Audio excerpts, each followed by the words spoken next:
Shalom, selamat pagi Bapak Ibu Saudara sekalian dikasihi Tuhan.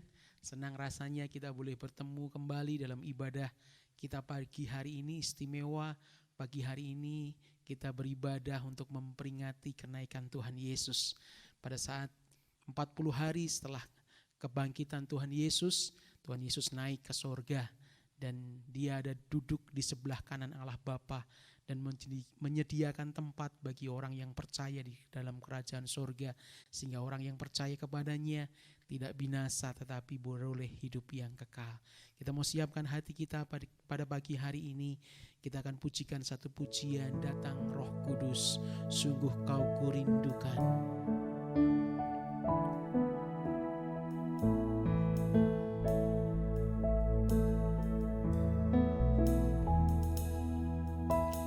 Datang Roh Kudus, kau kurindu. Dengan minyak yang baru urapiku, mengalir penuhiku, mengalir pulihkanku. Kuasamu bebaskan hidupku. Datang Roh Kudus, kau kurindu. Dengan minyak yang baru urapiku, mengalir penuhiku, mengalir pulihkanku. Kuasamu bebaskan hidupku. Satu yang ku rindu, bersekutu denganmu, bawaku lebih lagi tinggal di dalammu, nikmati hadiratmu, jamalah seluruh hidupku. Kuasamu mengubah hidupku. Sekali lagi kita akan pujikan pujian ini. Datang Roh Kudus, kau kurindu. Datang Roh Kudus, kau kurindu. Dengan minyak yang baru urapiku, mengalir penuhiku, mengalir pulihkanku. Kuasamu bebaskan hidupku. Satu yang ku rindu, bersekutu denganmu, bawaku lebih lagi tinggal di dalammu, nikmati hadiratmu, jamalah seluruh hidupku. Kuasamu mengubah hidupku. Amin. Satu yang ku rindu, satu yang ku rindu, bersekutu denganmu, bawaku lebih lagi tinggal di dalammu, nikmati hadiratmu, jamalah seluruh hidupku. Kuasamu mengubah hidupku. Kuasamu mengubah hidupku. Kuasamu mengubah hidupku. Beri kemuliaan buat nama Tuhan. Sungguh Tuhan, kami rindukan jamahan Roh Kudus-Mu pagi hari ini, supaya kami boleh memuji, memuliakan nama Tuhan, dan kami boleh menyembah-Mu di dalam roh dan kebenaran. Dan setiap pujian penyembahan kami boleh menjadi dupa yang harum di hadapan hadirat-Mu. Pimpin kami Roh Kudus di dalam kami memuji, memuliakan di dalam ibadah kami pagi hari ini. Kami bersyukur bahwa Allah kami hidup, bahkan Allah kami naik Tuhan ke surga, duduk di sebelah kanan Allah Bapa. Terima kasih Tuhan, sungguh kami memiliki Allah yang hidup, Allah yang berkuasa, sehingga pengharapan setiap orang percaya tidak akan pernah sia-sia Tuhan. Terima kasih, ajarkan kami taat akan firman-Mu Tuhan, dan terus kami hidupi firman-Mu Tuhan dalam hidup pribadi lepas pribadi kami. Terima kasih Tuhan, terima kasih. Sungguh Roh Kudus, Engkau mata air hatiku.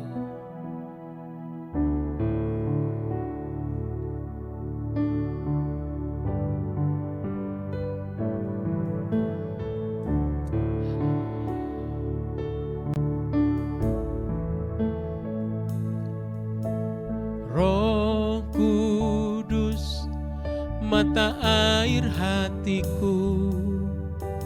Roh Yesus, sahabat sejatiku. Sumber kasih, sukacita, damai, sejahtera. Panjang sabar dan lemah lembut, murah hati, baik dan setia, kekang suci di dagingku terus pimpin aku. Amin. My best friend Holy Spirit, my best friend, Holy Spirit, Holy Spirit, my best friend. Amen. My best friend, my best friend, Holy Spirit, Holy Spirit, my best friend.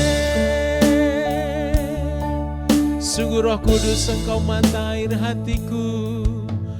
Roh Kudus, mata air hatiku. Roh Yesus, sahabat sejatiku. Sumber kasih, sukacita, damai, sejahtera. Panjang sabar dan lemah lembut, murah hati, baik dan setia, kekang suci di dagingku terus pimpin aku. Amin. My best friend Holy Spirit, my best friend, Holy Spirit, Holy Spirit, my best friend. Amen. My best friend, my best friend. Ting an sơn ly, ting an sơn ly, my best friend. Amen. My best friend Holy Spirit, my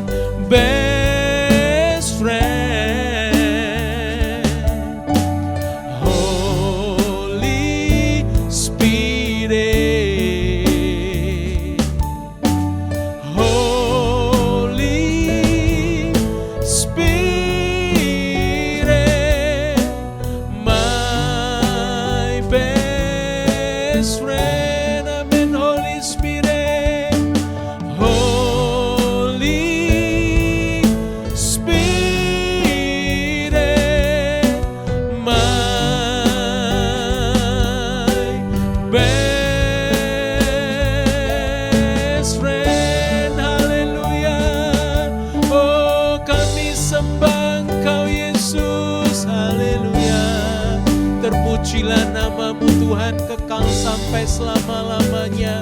Haleluya. Sungguh kemurahan-Mu lebih dari hidup. Kebaikan-kebaikan-Mu saja yang terus kami kecap dan rasakan di sepanjang perjalanan hidup kami. Kami bersyukur Tuhan buat kejadian kami yang begitu ajaib oleh karena setia-Mu. Haleluya, kami terus mengecap menikmati segala yang terbaik. Terima kasih buat perlindungan, pertolongan, pembelaan-Mu. Terima kasih Roh Kudus buat pimpinan penyertaan-Mu. Kami sembah Engkau, kami puji Engkau Tuhan Yesus, kami muliakan nama-Mu.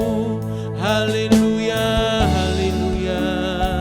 Di setiap kesempatan ya Tuhan, kami mau terus memuji dan memuliakan nama-Mu. Di setiap kesempatan ya Tuhan, kami mau senantiasa mengucap syukur dalam segala hal. Karena sungguh apa yang Tuhan nyatakan begitu ajaib, indah ya Tuhan, dan sungguh sempurna, mendatangkan pertobatan yang lebih sungguh Tuhan, menuntun kami kepada jalan terang firman-Mu. Terima kasih Tuhan, kami mau hidup terus mendekat kepadamu, melekat kepadamu Tuhan. Oh Tuhan, pimpin kami, sertai kami senantiasa. Terima kasih Tuhan. Terima kasih, biarlah Tuhan terus kami mau Tuhan memuji-muji nama-Mu Tuhan. Bahkan dengan segenap hati kami mau meninggikan dan mempermuliakan nama Tuhan di dalam seluruh kehidupan kami ya Tuhan. Terima kasih Tuhan. Terima kasih. Sebentar kami akan mendengarkan firman-Mu. Mari Roh Kudus, Engkau berbicara kepada kami, sehingga firman-Mu boleh menjadi rema Tuhan, menjadi kekuatan buat setiap kami yang mendengar Tuhan. Dan kami mau buat firman-Mu dalam hidup kami Tuhan, selalu setiap waktu, sehingga perkenanan-Mu itu yang terus kami Tuhan cari lebih dari apapun. Karena kami rindu selalu akan Engkau ya Tuhan, rindu selalu bersama-Mu, tinggal di dalam kediaman-Mu oh Tuhan. Itu yang Tuhan kami rindukan dan kami sukai untuk kami buat dalam hidup kami.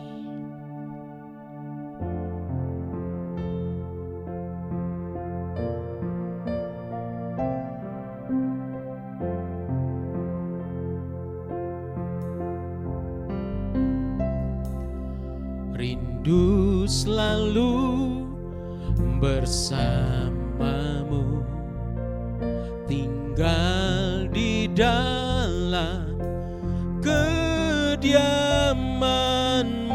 oh Tuhan. Sebab ku sukai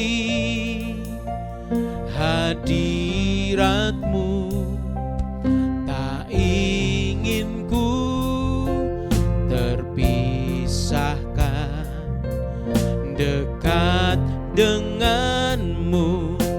Itu yang ku rindukan, sebab ku dapati kedamaian, ku nikmati keindahan dan keagungan-Mu oh Tuhan. Ku nikmati kemuliaan-Mu, menyembah-Mu dengan segenap hatiku. Sungguh rindu selalu Tuhan bersama-Mu, rindu selalu bersama-Mu, tinggal di dalam kediaman-Mu kediaman-Mu, oh Tuhan. Sebab ku sukai hadirat-Mu, tak ingin ku terpisahkan. Dekat dengan-Mu, itu yang ku rindukan. Sebab ku dapati kedamaian, amin. Ku nikmati keindahan dan keagungan-Mu, oh Tuhan. Ku nikmati kemuliaan-Mu, menyembah-Mu dengan segenap hatiku. Sungguh ku nikmati keindahan, ku nikmati keindahan dan keagungan-Mu, oh Tuhan. Ku nikmati kemuliaan-Mu, menyembah-Mu dengan segenap hatiku, amin. Menyembah-Mu dengan segenap hatiku, menyembah-Mu dengan segenap hatiku. Sungguh menyembah-Mu dengan segenap hatiku, menyembah-Mu dengan segenap hatiku. Oh haleluya, kami sembah, kami puji nama-Mu, kami muliakan Engkau Yesus. Haleluya, haleluya. Kudus, kudus, kuduslah nama-Mu, Allah yang layak disembah, Allah yang layak ditinggikan. Sungguh Engkau Tuhan yang layak dipuja. Haleluya, shikata kararamaya, haleluya, shikata kararanaya. Besar setiamu, sungguh besar kemurahan-Mu. Haleluya, dengan segenap hati, dengan segenap jiwa, dengan segenap kekuatan kami Tuhan, kami memuji nama-Mu. Haleluya, haleluya. Indah di dalam-Mu, manis di dalam-Mu. Sungguh kami rindukan akan hadirat-Mu selalu ya Tuhan. Haleluya. Terpujilah nama-Mu kekal sampai selama-lamanya, Yesus Tuhan. Haleluya, haleluya. Terus kami rindukan tempat kediaman-Mu Tuhan. Sebab ku dapati kedamaian dan keindahan di dalam hadirat-Mu Tuhan. Luar biasa. Terima kasih Tuhan, terima kasih. Urapi hamba-Mu yang akan menyampaikan firman Tuhan. Dalam nama Yesus kami berdoa dan mengucap syukur. Haleluya. Amin. Puji Tuhan, Bapak Ibu Saudara sekalian, dalam nama Tuhan Yesus Kristus, hari ini kita kembali bersama untuk kita mendengarkan firman Tuhan. Hari ini adalah hari kenaikan Tuhan Yesus ke sorga.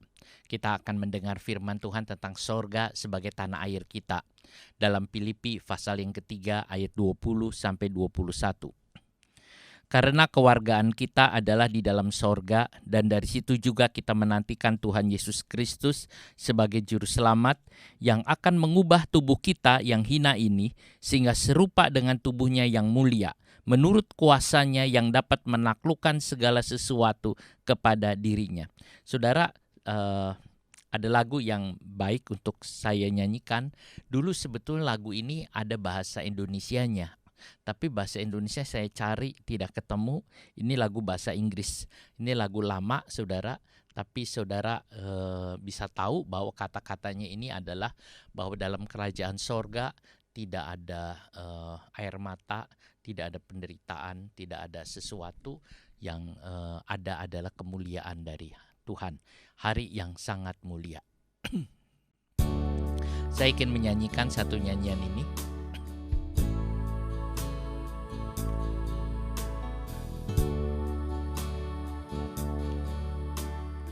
There is coming a day when no heartache shall come.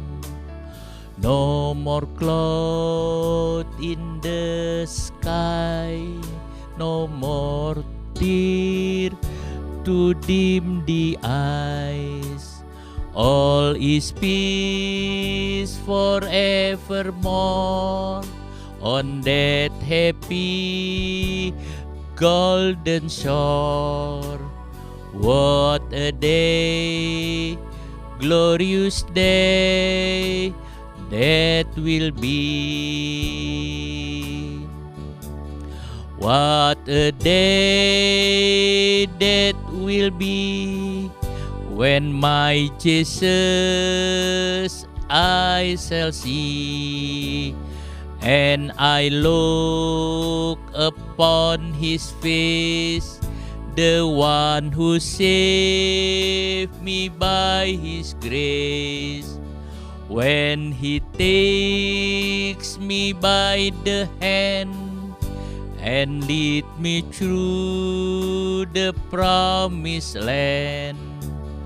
What a day, glorious day that will be. There's no sorrow there, no more burden to bear, no more sickness, no pain, no more painting over there. And forever I will be with the one who died for me. What a day, glorious day that will be. What a day that will be when my Jesus I shall see, and I look upon his face, the one who saved me by his grace. When he take me by the hand and lead me through the promised land. What a day, glorious day that will be. Saya nyanyi Indonesianya untuk refnya saja.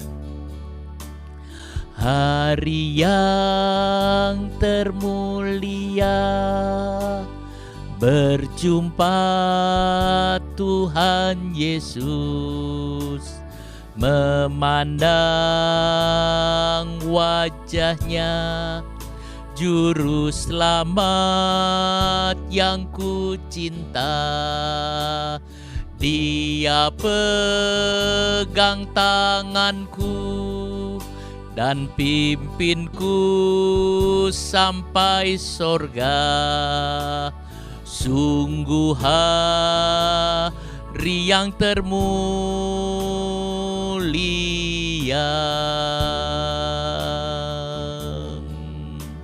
Sungguh hari yang termulia.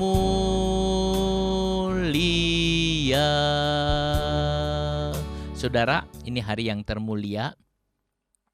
Kita akan bertemu dengan Yesus, kita akan memandang wajahnya, kita akan bawa saudara berjalan bersama dengan Tuhan di dalam kerajaan sorga. Itu kita lihat, kita bicara tentang kerajaan sorga. Nah saudaraku, ya ini kita lihat. Dalam Filipi 3 ayat 20-21, karena kewargaan kita adalah di dalam sorga, dan dari situ juga kita menantikan Tuhan Yesus Kristus sebagai juru selamat, yang akan mengubah tubuh kita yang hina ini, sehingga serupa dengan tubuhnya yang mulia, menurut kuasanya yang dapat menaklukkan segala sesuatu kepada dirinya. Nah saudara, Paulus mengatakan tentang kewargaan negara kita. Ini penting. Sebagai orang harus punya kewarganegaraan. Paulus mengatakan satu kebenaran yang penting, bahwa kewarganegaraan kita tidak berada di dunia ini. Tidak berada di dunia yang sedang berlalu ini. Kewarganegaraan kita ada di sorga, saudara. Ini yang ada. Warga negara sorga. Ini kebenaran yang mulia. Dan ini harus menjadi motivasi hidup bagi semua orang percaya. Saudara, kalau saudara sadar dan tahu bahwa kebenaran ini, bahwa kita adalah warga negara sorga, maka kita akan berbeda cara hidup kita. Motivasi hidup kita berbeda. Cara bekerja kita berbeda. Cara berkata kita berbeda. Semua berbeda. Sebab kita tahu bahwa kita adalah warga negara sorga. Posisi kita adalah warga kerajaan sorga. Sebenarnya kita seperti memiliki dua warga negara atau warga negara ganda. Satu di dunia ini, satu lagi adalah di sorga. Saudara, dalam Efesus pasal yang kedua ayat yang ke-6, Paulus juga berbicara hal yang sama. Dan di dalam Kristus Yesus, Ia telah membangkitkan kita juga dan memberikan tempat bersama-sama dengan Dia di sorga. Ya, saudaraku, bersama-sama dengan Dia di dalam sorga. Kita memang tinggal di dunia, tapi kita warga sorga. Umat Kristen adalah warga kerajaan sorga. Saudara, umat Kristen adalah warga kerajaan sorga. Yesus bilang, kerajaanku bukan dari dunia ini. Jika kerajaanku ada di dunia ini, maka para hambaku atau para tentaranya akan berperang agar Yesus tidak diserahkan kepada orang-orang Yahudi. Nah saudara, jadi memang kita warga negara kerajaan sorga dan kerajaannya bukan di dunia ini. Itu yang ada. Kita bersama dengan Yesus. Nah saudaraku, waktu pertama kali kita lahir baru, waktu kita pertama kali lahir di dunia, saudara, pertama kali kita muncul di dunia ini, kita lahir sebagai warga negara kerajaan kegelapan. Saudara, kita memiliki kewarganegaraan kerajaan kegelapan. Kerajaan duniawi ini, kerajaan dunia ini. Sehingga pola hidup kita itu sebagai warga kegelapan. Kita mengerjakan sesuatu dalam hal yang kegelapan dan sebagainya. Tetapi pada waktu kita dilahirkan kembali, kita percaya Yesus, dilahirkan kembali, kita menjadi warga kerajaan sorga. Nah saudara, dulu kita warga kerajaan kegelapan, terus kita menjadi warga kerajaan sorga. Lalu kita sudah berpindah dari kerajaan kegelapan, dipindahkan kepada kerajaan Allah, kerajaan sorga. Saudaraku, karena Tuhan Yesus melepaskan kita, Tuhan Yesus memerdekakan kita. Kita memerdekakan dari kerajaan kegelapan dan memindahkan kita kepada kerajaan anaknya Yesus Kristus. Dalam Kolose pasal 1 ayat yang ke-13, kalau kita lihat Kolose 1:13, Ia telah melepaskan kita dari kuasa kegelapan dan memindahkan kita ke dalam kerajaan anaknya yang kekasih. Dia pindahkan. Sekarang saudara, kita adalah orang percaya. Sekarang kita orang percaya, orang baru, kita ada di bawah satu otoritas, kita ada di bawah satu kepemerintahan. Kita ada di bawah satu dominion atau kerajaan, saudara, yaitu penguasa atau kerajaan Allah yang baru. Dan seluruh hidup kita, pola hidup kita sesuai dengan pola sorga. Sehingga pada waktu kita tinggal di dunia ini, tapi kita bersikap, saudara, sebagai warga negara sorga. Warga negara yang jauh lebih tinggi daripada warga negara di dunia ini. Kita hidup benar, kita sesuai dengan apa kehendak raja kita. Saudaraku, waktu Paulus cerita ini, itu ada latar belakang konteksnya. Latar belakang Paulus mengatakan hal ini, supaya jemaat Filipi tahu dengan jelas siapa dirinya. Jadi Paulus tuh ingin memberitahu kepada jemaat yang ada di Filipi supaya dia tahu siapa dirinya dan bagaimana, saudara. Nah, itu yang lihat. Saat itu kota Filipi itu bagian dari kerajaan Romawi. Nah, jadi koloni dari kerajaan Romawi atau boleh dibilang bahagian dari kerajaan Romawi. Nah, oleh karena itu warganya, saudara, warganya Filipi, rakyatnya Filipi, otomatis dia menjadi warga negara Roma. Bagi orang-orang waktu itu memiliki warga negara Romawi itu sangat menguntungkan, sangat besar. Sebab pemerintahan Romawi itu mencakup kemana-mana dan itu kerajaan yang besar, saudara. Nah, kewargaan negara Romawi atau warga negara Romawi itu dilindungi oleh kerajaan. Semua warga negara Romawi itu, semua warga Romawi itu dilindungi oleh kerajaan. Saudara, dia menjadi orang yang terhormat. Nah, sebagai seorang warga dari kerajaan, punya tanggung jawab. Orang-orang Filipi punya tanggung jawab. Dia mengatur tingkah lakunya, mengatur perbuatannya, peraturan-peraturan yang ada di kantor, peraturan-peraturan yang ada di sekolah, peraturan-peraturan yang ada di pemerintahan, peraturan-peraturan semuanya sesuai dengan perintah, aturan yang ditetapkan oleh kerajaan Romawi. Dan mereka ada. Nah, saudara, dan orang Filipi menjalankan semua tanggung jawabnya. Melihat hal itu, Paulus mengatakan, kamu juga warga negara sorga. Sebab itu, semua peraturan-peraturan yang ada di pemerintahan, peraturan hidup kamu dalam keluarga, peraturan kamu yang ada di sekolah, peraturan kamu di dalam jalan-jalan, peraturan kamu di dalam melakukan apapun, itu menurut peraturan dari kerajaan sorga. Saudara, itu sama. Sehingga jemaat di Filipi mengerti maksud Paulus. Karena itu warga negara, dia tahu bahwa aku harus hidup seperti apa yang Tuhan tetapkan. Nah, saudaraku, kewargaan kita ada di sorga. Itu betul ada di sorga. Nah, sebagai warga negara, nama kita tercatat dalam satu buku, namanya buku kehidupan. Nah, di dalam buku kehidupan itu, nama kita ada. Itu nama kita tertulis. Kita aman, saudara, bahwa nama kita ada di sorga. Sehingga kita tidak perlu takut apakah kita akan mati atau kita hidup. Kita ada di dalam Tuhan, bersama dengan Tuhan di sorga. Sebab nama kita tertulis di sorga dan tidak hilang. Ada tercatat, saudara. Sebagai warga sorga, kita memiliki hak, memiliki semua hak istimewa dari sorga. Kita memiliki hak semua dari kerajaan sorga. Saudaraku, itu yang ada. Sehingga kita itu merasakan sesuatu dari Tuhan. Allah itu bukan hanya Bapa sorgawi saja, tetapi juga Raja kita. Dia adalah pemimpin, dia pemerintahan, saudara, di mana kita harus taat kepadanya. Nah, itulah warga. Nah, saudaraku, apakah kita warga sorga atau warga dunia? Kita adalah warga sorga. Kita adalah sorga. Sorga itu, saudara, tempat yang indah, tempatnya Tuhan, dan tempatnya kita. Saudaraku, kalau orang, saudara, pulang ke kampungnya, kampung kita adalah sorga. Pada waktu Tuhan memanggil kita pulang, kita pulang. Saudara, pulang bersama dengan Tuhan. Nah, kita lihat. Saudaraku, pada waktu saya pergi ke Israel, saya pergi ke Mesir. Di Mesir itu ada satu museum. Nah, museum itu Raja Tut, ya, Tutankhamen, saudara, Raja Tut, saudara. Nah, itu ada mumi di sana Di situ ada kuburan, ada macam-macam kuburan. Ada kuburan raja itu dibuat dari emas. Lalu memang ada kuburan batu juga, saudara, tapi ada kuburan yang dari emas itu. Itu raja itu.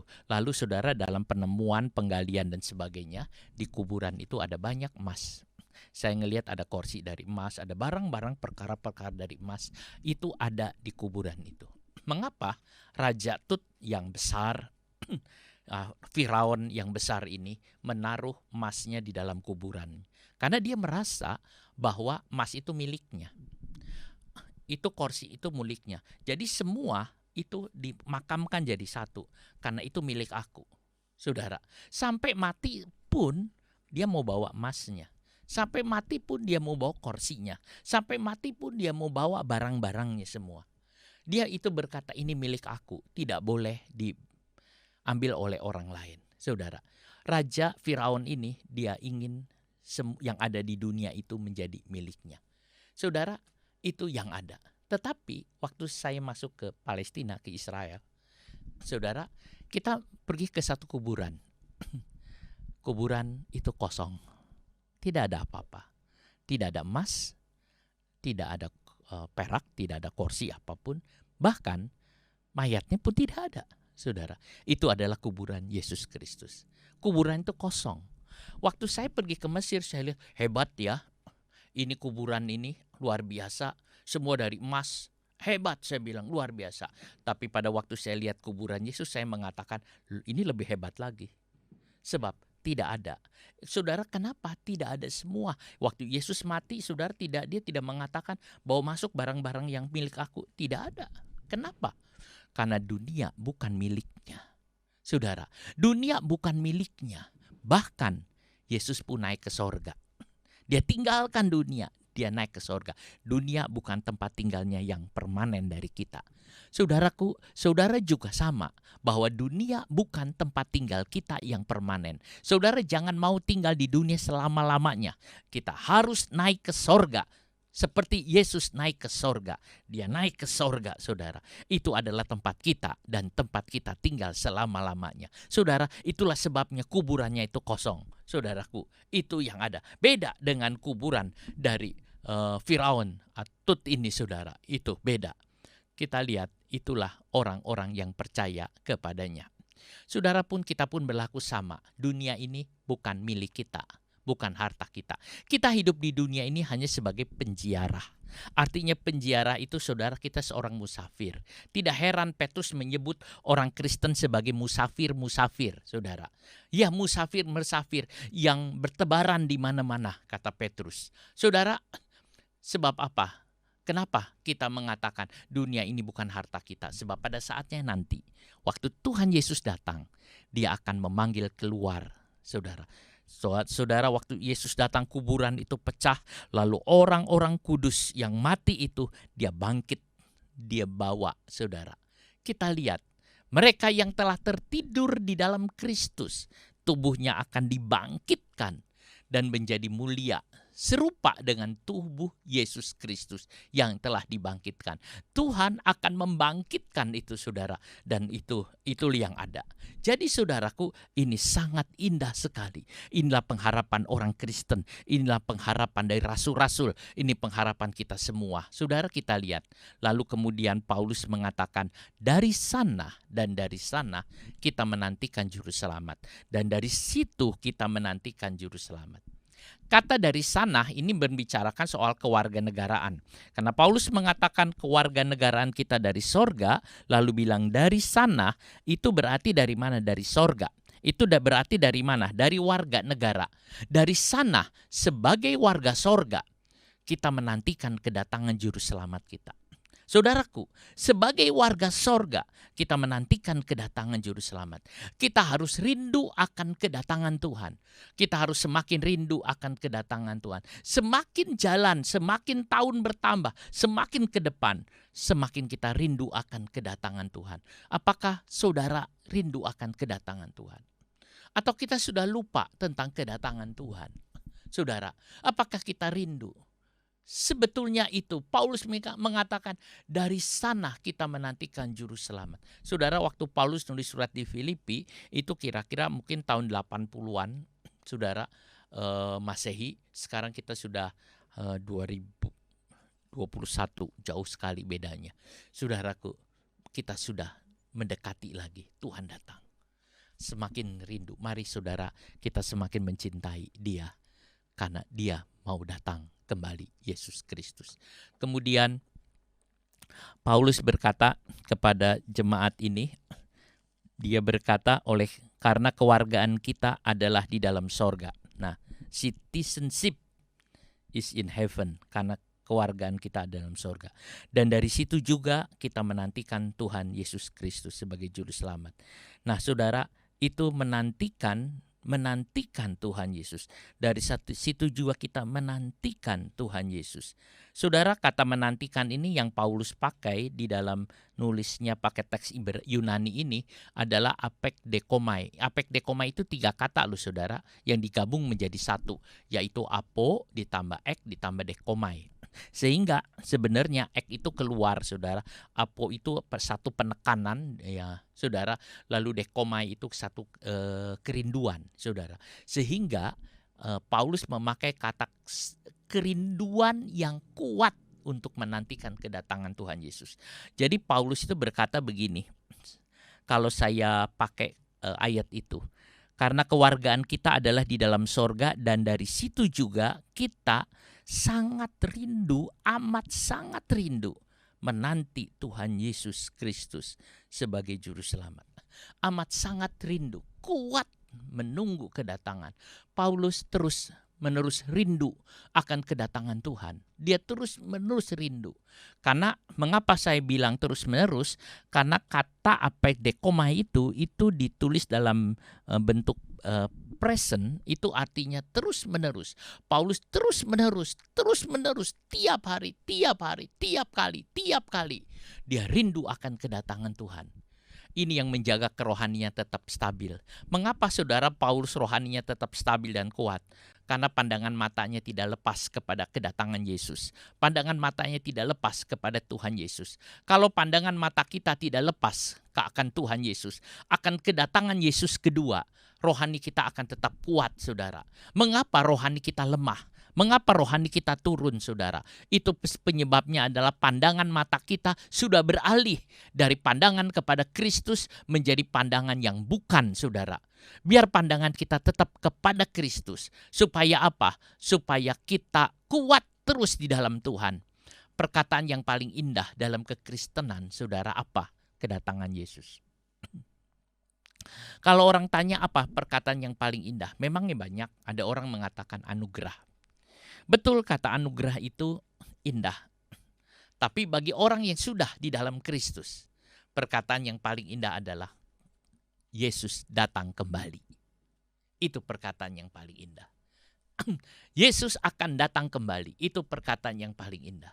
Bagi yang lain yang belum saudara menerima Kristus, dia perkataan anugerah. Aku butuh anugerah, dan kedatangan anugerah itu yang luar biasa. Tetapi bagi orang percaya, kedatangan Yesus, saudara, itu yang ada. Kita menunggu kedatangan Tuhan kita dengan sabar. Kita tunggu dan dengan kerinduan yang amat sangat. Kita tunggu, saudara, ini yang ada. Alkitab mengatakan Yesus segera datang. Ya, perkataan ini membuat kita rindu. Kapan Tuhan datang? Tuhan, datanglah. Maranatha, Tuhanku datanglah. Datanglah ya Tuhan, aku rindu Engkau. Lalu kemudian sesudah itu di ayat 21 Paulus bilang, dari situ juga kita menantikan Tuhan Yesus Kristus sebagai juru selamat yang akan mengubah tubuh kita yang hina ini sehingga serupa dengan tubuhnya yang mulia. Yang akan mengubah tubuh hina ini, saudara. Tubuh kita yang sekarang ini memang hina, saudara. Tubuh kita ini hina. Tapi kita perlu tubuh, memang tubuh ini hina. Mengapa saya katakan tubuh ini hina? Atau mengapa Alkitab di sini menyebutnya tubuh ini hina, yang mengubah tubuh kita yang hina ini? Sebab tubuh kita ini lemah. Gampang lemah, saudara. Nggak lama kemudian lemah, lalu kemudian saudara jatuh, udah sakit. Saudara mudah sakit, lemah, gampang menjadi keriput, saudara. Tua, bahkan mati. Jadi tubuh kita ini hina, disebut hina karena tubuh kita ini gampang lemah, saudara, tua, keriput dan sebagainya. Lalu itu yang ada. Tetapi saudaraku, Tuhan akan mengubah itu. Tuhan akan mengubah tubuh kita yang gampang sakit, tubuh kita yang lemah, tubuh kita yang peot, tubuh kita yang kering, itu saudara akan dirubah oleh Tuhan. Tuhan akan mengubah tubuh kita ini pada saat kedatangannya yang kedua. Sehingga kita menjadi mulia, yang hina menjadi mulia. Karena Alkitab mengatakan yang akan mengubah tubuh kita yang hina ini. Saudara, tubuh kita akan dirubah oleh Tuhan dengan indah. Mengubah tubuh, akan merubah, akan mengubah. Yang akan mengubah tubuh kita yang hina. Paulus memakai satu kata, saudara, dua gabungan kata, meta dengan skema. Skema tiso, skema. Saudara pernah dengar kata skema? Nah, digabungkan dengan meta. Jadi Paulus memakai kata ini, saudara, untuk menunjukkan ada skema itu atau bentuk luar ini akan berubah. Jadi saudara, metaskematiso itu artinya ada perubahan dari bentuk luar kita, saudara. Luar kita ini ada perubahan. Tubuh kita ini, saudara, suatu waktu akan berubah. Akan berubah. Kita lihat Tuhan Yesus, saudara. Pada waktu dia bangkit, lalu kemudian sebelum dia naik ke sorga 40 hari, saudara, dia ada bersama dengan murid-muridnya. Kan berbeda, saudara. Dia berbeda, saudara. Fisiknya semua berbeda. Tuhan Yesus tidak perlu naik perahu lagi. Tuhan Yesus tidak perlu naik keledai.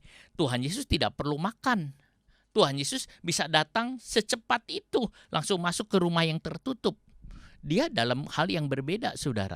Jadi kita lihat akan ada perubahan, yaitu perubahan fisik, perubahan tubuh yang tidak dikuasai oleh dosa. Perubahan yang tidak dikuasai oleh penyakit. Perubahan yang tidak dikuasai oleh kelemahan tubuh. Sekarang kita ini masih kena akibat dosa. Akibat dosa itu adalah sakit. Akibat dosa itu kelemahan. Akibat dosa itu adalah banyak hal, saudara. Itu tentang akibat dosa.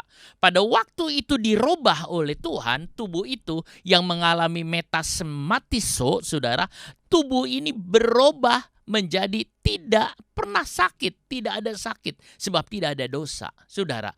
Itu yang ada. Berubah. Nah, kita lihat berubah, saudara. Ya, berubah seperti apa? Iya, berubah seperti Kristus. Saudara, pada waktu Yesus naik ke sorga. Pada waktu Yesus bangkit, saudara. Seperti tubuh Kristus yang ada. Yesus itu tidak membutuhkan apapun, saudara. Sampai dia naik ke sorga. Luar biasa. Kita pun akan ngalamin yang sama. Bahkan sampai ada di dalam sorga. Kalau saudara membaca kata transformasi, transform, saudara, perubahan, itu dua kata yang dipakai oleh Rasul Paulus untuk menulis kata perubahan. Yang pertama metamorpo, saudara, metamorpo. Yang kedua metaskematiso, itu yang tadi saya sudah sebut. Metamorpo itu ada di Roma 12 ayatnya yang ke-1 dan 2. Saya baca Roma 12 ayat 1 dan yang kedua. Nah, saudara, kalau saya baca Roma 12, ini dikatakan karena itu, atau di ayat 2 saja, janganlah kamu menjadi serupa dengan dunia ini, tetapi berubahlah. Nah, ini tulisannya metamorpo di dalam terjemahan bahasa Inggris, be transformed. Nah, oleh pembaharuan budimu sehingga kamu dapat membedakan. Saudara, metamorpo ini perubahan dari dalam berubah sampai keluar. Kalau saudara merenungkan firman Allah, membaca firman Allah itu tersimpan dalam hidup saudara, dalam bagian hidup saudara, dalam bagian dalam saudara, dalam batin saudara. Maka firman Allah itu akan bekerja dengan kuasanya yang nyata, akan bekerja. Dia akan merubah hidup saudara. Apa yang dirubah oleh firman Allah? Pertama, dia akan merubah hati saudara. Dia akan merubah emosi saudara. Dia akan merubah pikiran saudara. Dia akan merubah kehendak saudara. Akhirnya dia akan merubah tubuh saudara, hidup saudara. Pada waktu orang saudara kehendaknya dirubah oleh firman Tuhan, emosinya dirubah oleh firman Tuhan, pikirannya dirubah oleh firman Tuhan. Saudaraku, apa yang terjadi? Tubuhnya berubah. Lama-lama tubuhnya berubah. Itu yang nama metamorfo. Metamorfo adalah perubahan mulai dari dalam. Perubahan mulai dari dalam. Kuasa Roh Kudus juga mengubah kita dari dalam, semua dari dalam. Dan muncul metamorfo. Waktu Yesus, saudara, dipermuliakan di satu gunung, pada waktu berdoa, tiba-tiba Tuhan Yesus berubah rupa, saudara. Nah, itu berubah-ubah, saudara, dia mulia. Yesus sewaktu-waktu biasa, tapi saat itu dia mulia luar biasa, saudara. Katanya pakaiannya sangat bersih, putih, cemerlang. Tidak ada satupun yang bisa mencuci seperti itu. Wajahnya seperti matahari. Begitu mulianya Tuhan Yesus, begitu mulianya, saudara. Itu yang disebut metamorfo, karena Yesus adalah firman itu sendiri. Yang kedua, tadi kita sudah lihat, metasemekatiso, itu perubahan fisik secara luar. Luarnya, saudara, akan berubah. Kita menjadi kekal, saudara. Nah, saudara, sehingga kita mengatakan tidak ada lagi hal yang fana. Kita kekal. Tubuh kita tubuh yang kekal. Saudaraku, orang mengatakan tubuh itu tidak penting. Ada orang, saudara, dari agama lain mengatakan tubuh ini hanya materi, tidak penting. Sebab itu tubuh itu dibuang, diapakan, saudara, mungkin itu tidak penting. Tapi ada juga yang mengatakan tubuh itu tidak penting, sehingga mari kita berbuat sesuka kita untuk tubuh ini. Saudara, tetapi kekristenan tetap bilang tubuh ini penting. Saudara, kekristenan tubuh itu mengatakan tubuh ini penting, saudara. Karena Allah mempunyai tujuan yang kekal untuk tubuh jasmani kita. Tubuh kita akan dirubah oleh Tuhan, saudara. Tubuh kita akan diubahkan oleh Tuhan. Dalam seketika akan diubahkan. Bahkan kalau sudah mati pun Tuhan akan membangkitkan, saudara. Lalu Tuhan akan memberikan lagi kehidupan ke dalam tubuh kita itu, saudara. Itulah sebabnya penting, saudara. Penting. Jadi kita tidak langsung tubuh itu hilang. Ada orang, saudara, dia anggap tubuh itu tidak perlu, lalu dia hilang begitu saja, dia tidak anggap. Tidak demikian. Tuhan mempunyai tubuh yang kekal. Bukankah di dalam Alkitab juga dikatakan, muliakanlah Allah dengan tubuhmu. Muliakan, saudara. Artinya dengan tubuh kita muliakan Tuhan. Dengan mata kita, dengan mulut kita, dengan segala keadaan kita, muliakan Tuhan, saudara. Itu yang ada. Itulah sebabnya penting bagaimana kita memperlakukan tubuh kita ini, saudara. Bagaimana kita menggunakan tubuh kita ini. Paulus mengatakan, jangan tubuh kita itu dipakai sesuka kita. Jangan tubuh kita itu dipakai untuk sebagai alat-alat kejahatan. Jangan tubuh kita dipakai untuk berbuat hal-hal yang jahat. Tubuh itu penting, saudara. Orang Filipi mendengar guru-guru palsu yang menuntun mereka pada perbuatan tidak senonoh. Sudahlah. Nggak apa-apa katanya, cuman tubuh saja. Tidak, saudara. Sehingga mereka meremehkan firman Tuhan dan meremehkan kekudusan. Itulah sebabnya Paulus mengatakan tidak, kita adalah warga negara sorga. Saudara, mereka menyimpulkan bahwa mereka dapat hidup sesuka mereka, semau mereka sendiri. Paulus mengatakan apa yang Tuhan akan perbuat dengan tubuh ini, saudaraku, Tuhan akan perbuat. Makanya di dalam ayat yang kita baca ini, dia akan mengubah tubuh kita yang hina ini, tubuh kita yang lemah, tubuh kita yang sakit, tubuh kita yang tua, tubuh kita yang tidak berdaya. Tuhan akan rubah menjadi sesuatu yang indah. Sebab kita percaya kepada Dia, sebab kita ada di dalam Dia, saudaraku. Itu yang ada. Bentuk fisik kita lemah. Tadi saya katakan bentuk fisik kita begitu lemah, saudara, rapuh. Saudara, sudah tua sedikit tulangnya sudah rapuh. Sudah pikun, mata sudah kabur, saudara. Itu yang ada. Sebab dosa. Dosa mengakibatkan tubuh menjadi tempat yang lemah. Dosa menyebabkan tubuh ini menjadi lemah, banyak sakit. Kalau mau sehat, mungkin jangan berbuat dosa. Tubuh kita dijadikan alat dosa, saudara. Tubuh kita itu dipakai untuk apa? Untuk alat dosa. Roma 6 ayat 13.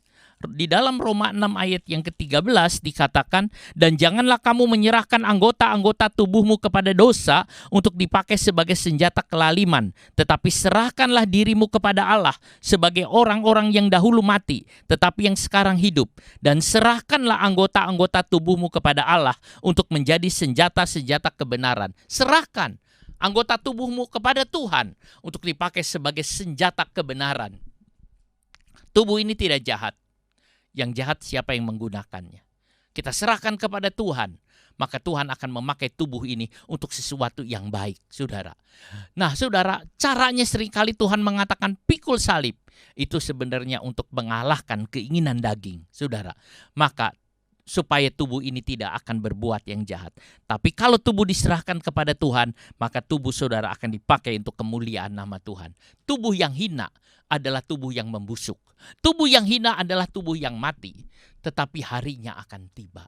Harinya akan tiba ketika yang fana itu diubah oleh Tuhan menjadi mulia seperti Kristus. Yang fana itu diubah menjadi yang baka. Yang fana itu diubah menjadi yang kekal.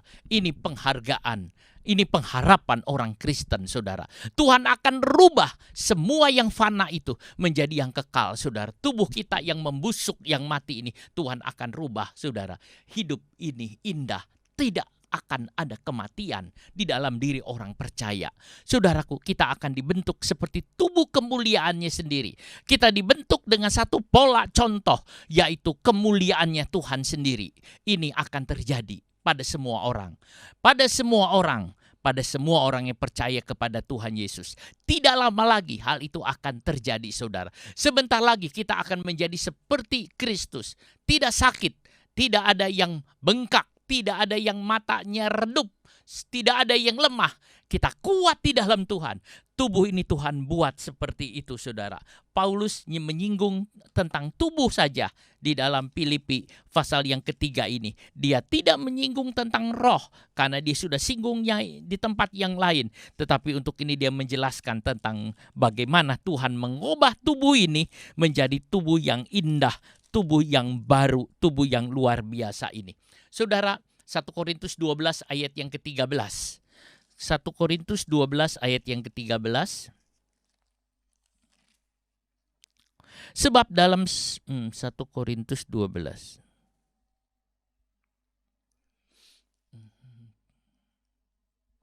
Ini sebentar, kayaknya saya salah nulis.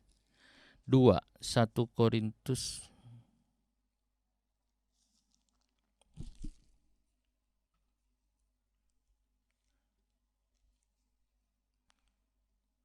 Saudara, ayat ini mengatakan kita walaupun kita melihat di cermin itu yang samar-samar, tetapi saudara suatu waktu kita akan melihat hal yang baru, saudara. 1 Korintus 13 ayat 12. Karena sekarang kita melihat dalam cermin suatu gambaran yang samar-samar, tetapi nanti kita akan melihat muka dengan muka. Sekarang aku hanya mengenal dengan tidak sempurna, tetapi nanti aku akan mengenal dengan sempurna seperti aku sendiri dikenal. Jadi 1 Korintus 13 ayat 12 itu kebalik ya.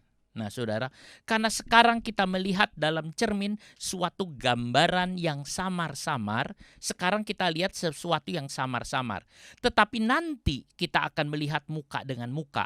Sekarang aku hanya mengenal dengan tidak sempurna, tetapi nanti aku akan mengenal dengan sempurna seperti aku sendiri dikenal. Saudara lihat, ini yang ada. Sekarang kita hanya samar-samar, tetapi kita akan melihat semua dengan baik, dengan tubuh yang mulia. Suatu kali kita akan melihat Tuhan, wajah, muka dengan muka. Saudara, suatu kali akan kita melihat, saudara, wajah dengan wajah. Seorang menulis nyanyian, dia mengatakan, ku ingin melihat wajahmu, wajah dengan wajah. Aku rindu melihat engkau ya Tuhan. Nah, saudara, agar menjadi serupa dengan tubuh kemuliaannya. Paulus mengatakan agar menjadi serupa dengan tubuh kemuliaan. Serupa itu ditulis dengan kata sesuai dengan, sumorpon, sesuai dengan bentuk anak Allah. Tubuh kita akan dirubah oleh Tuhan, tubuh kita akan dirubah oleh Tuhan sesuai dengan anak Allah. Anak Allah kayak apa? Saudara adalah anak Tuhan. Saudara mengatakan siapa? Saudara ada anak Allah, saya anak Allah. Tetapi kok anak Allah kayak gini? Nggak cocok jadi anak Allah. Kadang-kadang anak Allah kok rakus. Kok anak Allah ngomongnya semaunya, nggak benar. Kok anak Allah seperti itu? Saudara, banyak orang memprotes kalau julukan disebut anak Allah. Memang saudara, iya kita memang anak Allah. Tetapi kita belum, saudara, sampai pada waktunya. 1 Yohanes 3 ayat 2 itu yang disinggung oleh Yohanes. 1 Yohanes 3 ayat 2. Saudara-saudaraku yang kekasih, sekarang kita adalah anak-anak Allah, tetapi belum nyata apa keadaan kita kelak. Akan tetapi kita tahu bahwa apabila Kristus menyatakan dirinya, kita akan menjadi sama seperti Dia, sebab kita akan melihat Dia dalam keadaannya yang sebenarnya. Saudara lihat kata-kata ini, saudara-saudaraku yang kekasih, sekarang kita adalah anak-anak Allah. Oke, sekarang. Tetapi belum nyata apakah keadaan kita kelak.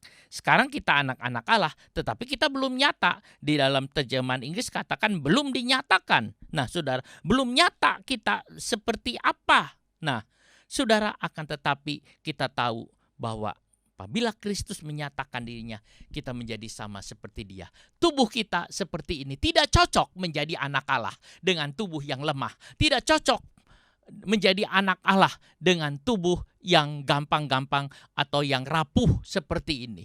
Tetapi saudaraku, Tuhan mengatakan bahwa pada saat Yesus datang, Tuhan akan membuat tubuh itu jadi baik. Jadi baik manusia jasmani kita maupun manusia batin kita akan dicocokkan, diselaraskan dengan Kristus. Saudara, kita memiliki tubuh yang luar biasa yang ada. Lalu kemudian Paulus mengatakan sesuai dengan pekerjaan kuasanya. Sesuai dengan pekerjaan kuasanya. Kalau saya baca lagi, saudara, yang akan mengubah tubuh kita yang hina ini, tubuh kita yang gampang lemah ini, tubuh kita yang rapuh ini, saudara, yang diubah oleh Tuhan sehingga serupa dengan tubuhnya yang mulia. Dirubah menjadi serupa dengan tubuhnya yang mulia dari Tuhan Yesus yang tidak pernah sakit, yang berkuasa, yang naik ke sorga, yang bersama dengan Tuhan menurut katanya kuasanya yang dapat menaklukkan segala sesuatu kepada dirinya menurut kuasanya. Dalam teks bahasa Inggris dikatakan according to the working by which he is able even to subdue all things to himself. Saudara, menurut pekerjaan yang ia mampu katanya, saudara. Menurut pekerjaan. Nah, perubahan ini akan terjadi dengan kuasa Tuhan.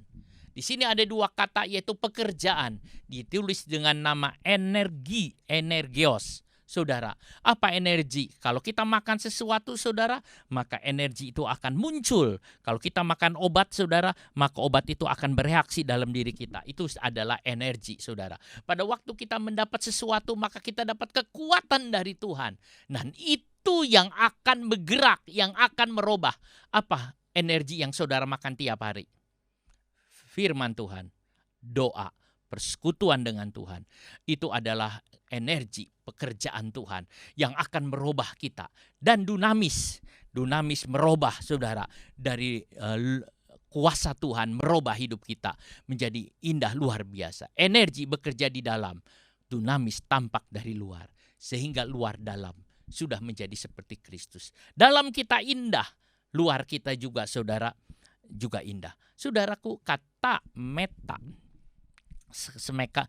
skematiso, itu juga dipakai oleh Alkitab untuk menjelaskan bahwa iblis menyamar menjadi malaikat. Iblis menyamar jadi malaikat itu pakai meta, saudara. Skematiso artinya fisik, secara fisik dari iblis itu malaikat, tampak malaikat. Tetapi hatinya tidak. Hatinya adalah iblis. Tidak, di dalam iblis tidak ada metamorpo. Iblis itu metaskematiso. Fisiknya itu seperti malaikat dia nyamar, tapi hatinya, dalamnya itu adalah setan, iblis yang jahat. Tetapi kita orang percaya, fisik kita dirubah seperti malaikat, seperti Kristus. Yang utama batin kita, dalam kita, hati kita, pikiran kita. Itu saudara seperti Kristus. Itu luar biasa. Nah, sehingga luar dalam sudah menjadi seperti Kristus. Ini yang Tuhan hendak lakukan. Sehingga suatu kali kita menjadi indah. Sekarang ini saudaraku, kita ini menjerit, mengerang. Mengapa aku begini Tuhan? kapan penebusan tubuh itu terjadi. Seperti yang Paulus katakan di dalam surat Roma, dia mengatakan makhluk hidup mengerang, dan dia mengatakan kapan penebusan tubuh itu terjadi. Kapan itu terjadi? Kapan itu terjadi? Lalu mereka mengerang. Saudara, kadang-kadang kita juga mengerang sebagai anak Allah.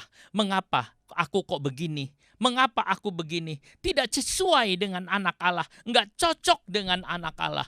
Aku kok seperti ini. Tetapi dikatakan tunggu. Saudara, Tuhan akan robah itu semua. Tuhan akan robah semua.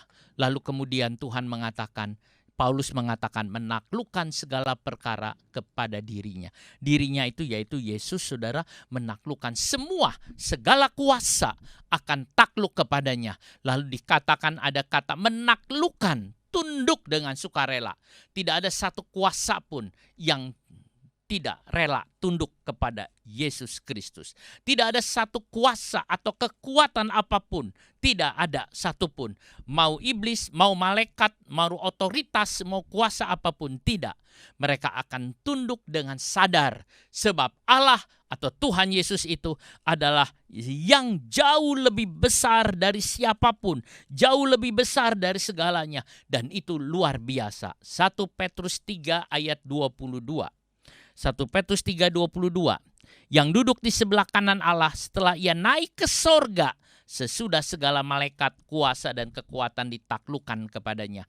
Saudara, Yesus naik ke sorga lalu duduk di sebelah kanan Allah, lalu segala malaikat, kuasa, kekuatan ditaklukkan kepadanya. Mereka takluk, mereka tunduk. Saudaraku, lihat, Yesus naik ke sorga, duduk di kanan Bapa. Hari ini kita merayakan hari kenaikan Tuhan. Sekarang kalau saudara tanya Yesus ada di mana? Dia ada di sorga. Adanya di mana? Duduk di sebelah kanan Allah Bapa. Saudara, dia ada di sana. Saudaraku, dia ada di sana. Dia lihat semua. Dia menantikan kita, saudara, akan datang kepadanya, naik ke dalam kerajaan sorga. Sampai nanti segala kuasa itu akan tunduk kepadanya. Bahkan saudara, semua musuh, Yesus memerintah sampai semua musuhnya itu ada di bawah kakinya. Dan musuh yang terakhir adalah maut. Maut pun akan ada, saudara. Maut akan dilenyapkan. Maut akan dilenyapkan. Tidak ada maut lagi. Tidak ada kematian lagi. Luar biasa. Negeri yang hidup. Kita akan tinggal di negeri yang hidup. Di mana tidak ada kematian, saudara. Kalau di dunia ini kita mendengar kematian begitu banyak. Seperti di India baru-baru ini karena COVID katanya tambah merajalela, saudara. Banyak yang mati satu demi satu. Mereka mati, saudara, sampai tidak bisa dikubur lagi. Mereka bakar.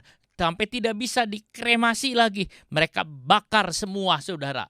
Bukankah itu sesuatu, saudara lihat, kematian. Kadang-kadang saya bertanya-tanya, apa mereka sudah mengenal Kristus? Apa mereka sudah menerima Yesus? Kalau belum, kemanakah mereka akan mati? Kemanakah mereka akan pergi, saudara? Nah, tetapi di negeri yang hidup, sorga, tidak ada kematian. Maut tidak ada lagi. Maut tidak ada lagi. Tidak ada kematian. Betapa indahnya tidak ada kematian. Kematian membuat orang menangis. Kematian membuat orang merasa terpisah. Ibu menangisi anaknya. Istri menangis suaminya. Dan sebagainya, saudara. Tetapi saudaraku, kalau negeri itu tidak ada kematian. Oh, negeri yang indah. Negeri. Lalu maut dan kerajaan maut itu dilemparkan ke dalam lautan api. Itulah adalah kematian yang kedua, lautan api. Sudah lihat, maut dilemparkan. Tidak ada lagi kematian. Tidak ada lagi kematian. Sungguh, saudara, tidak ada sakit. Tidak ada apapun. Indah, negeri orang hidup. Negeri yang hidup selama-lamanya. Inilah rencana kerja Allah bagi orang percaya. Inilah rencana kerja Allah bagi saudara. Tanah air kita di sorga yang mulia. Saudara, itu tanah air kita. Betapa indah, saudara. Negeri yang indah, negeri yang mulia. Sebab itu saudara, bersetia kepada Tuhan. Bertahan, tetap dalam Tuhan. Ini adalah pemberian yang Tuhan berikan kepada kita. Yesus naik ke sorga. Dia menyiapkan semua untuk kita, saudara. Sangat indah yang Tuhan berikan buat kita. Hari ini, saudara, itu yang ada. Mari kita akan menyanyi satu nyanyian. Semakin mulia dia mengubahku, ubahku menjadi serupa dengan wujudnya.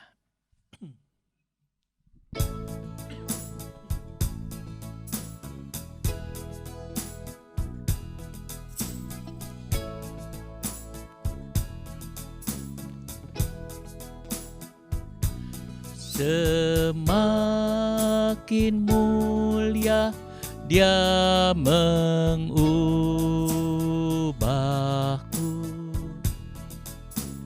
Ubahku menjadi serupa dengan wujudnya, memancarkan muliaannya.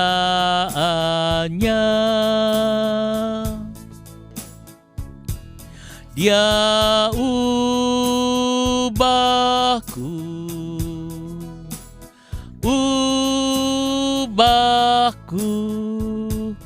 dari yang fana jadi yang bakal, menjadi serupa dengan wujudnya, memancarkan muliaannya. Sambil saudara merenungkan firman Tuhan, singer yang menyanyikan nyanyian ini. Saudara, semakin mulia bahwa Tuhan akan mengubah kita. Terus ubah. Sekali Dia ubah, Dia akan ubah lagi. Dia akan ubah lagi. Dia akan ubah lagi, saudara. Sampai kita menjadi seperti gambarnya. Sampai kita menjadi seperti wujudnya. Sampai kita nyata, saudara. Itu yang Tuhan ingin. Lalu, saudara, sampai kita memancarkan kemuliaan Tuhan. Saudara, ini yang Tuhan kerjakan. Dia ubahku, Dia ubahku. Dia ubahku.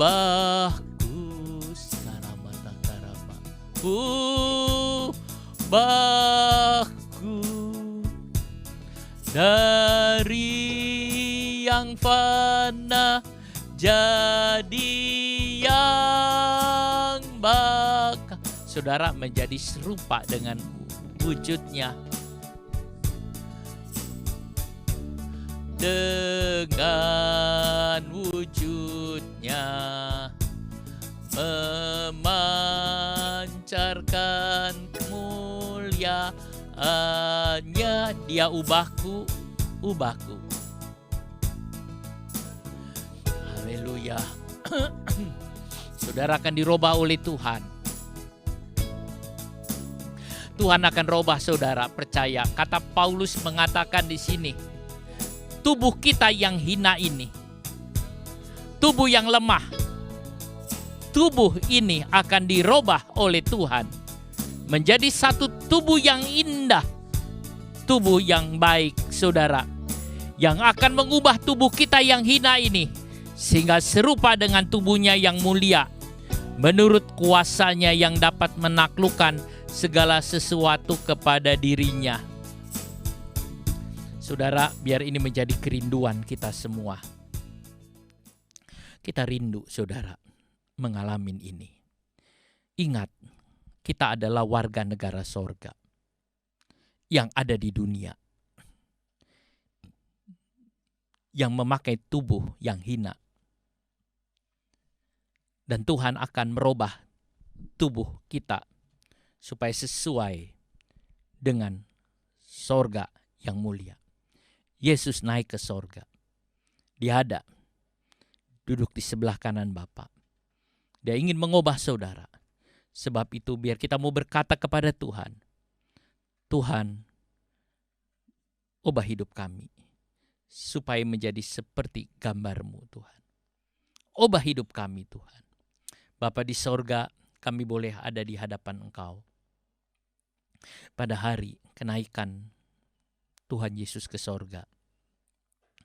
Bahwa Tuhan berjanji sebagai warga negara sorga, Tuhan akan mengubah tubuh kami yang hina ini menjadi tubuh kami yang indah, yang baik. Bapa di sorga, kami berterima kasih untuk semua yang Kau berikan. Terima kasih Roh Kudus, terima kasih, terima kasih.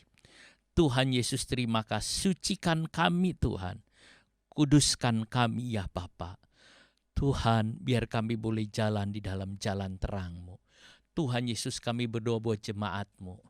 Biar jemaat-Mu memahami firman Tuhan hari ini. Mereka boleh bertumbuh di dalam Engkau, boleh bertumbuh di dalam Engkau. Dan sampai suatu kali Engkau datang kembali, kami semua akan diubah dengan tubuh yang mulia. Terima kasih banyak Bapa. Tuhan berkati semua anak-anak-Mu. Berkati semua yang mendengar firman-Mu hari ini. Berkati ya Bapa, dengan berkat yang daripada-Mu Tuhan. Berkat daripada-Mu ya Roh Kudus. Bapa kami di sorga, terima kasih. Saudaraku yang kekasih, dalam nama Tuhan Yesus Kristus, terimalah berkat, kasih karunia dari Tuhan Yesus Kristus. Kasih dari Allah Bapa dan persekutuan di dalam Roh Kudus menyertai saudara sekalian mulai sekarang sampai selama-lamanya. Di dalam nama Tuhan Yesus Kristus. Amin. Kita akan menyanyi nyanyian menang besar di pihak kita. Menang besar di pihakku, menang besar di pihakku. Tuhan peranggantiku, ku berdiam juga. Menang besar di pihakku, menang besar di pihakku, menang besar di pihakku. Tuhan peranggantiku, ku berdiam juga. Menang besar di pihakku, menang besar di pihakku, menang besar di pihakku. Puji Tuhan saudara, Tuhan memberkati kita semua. Amin.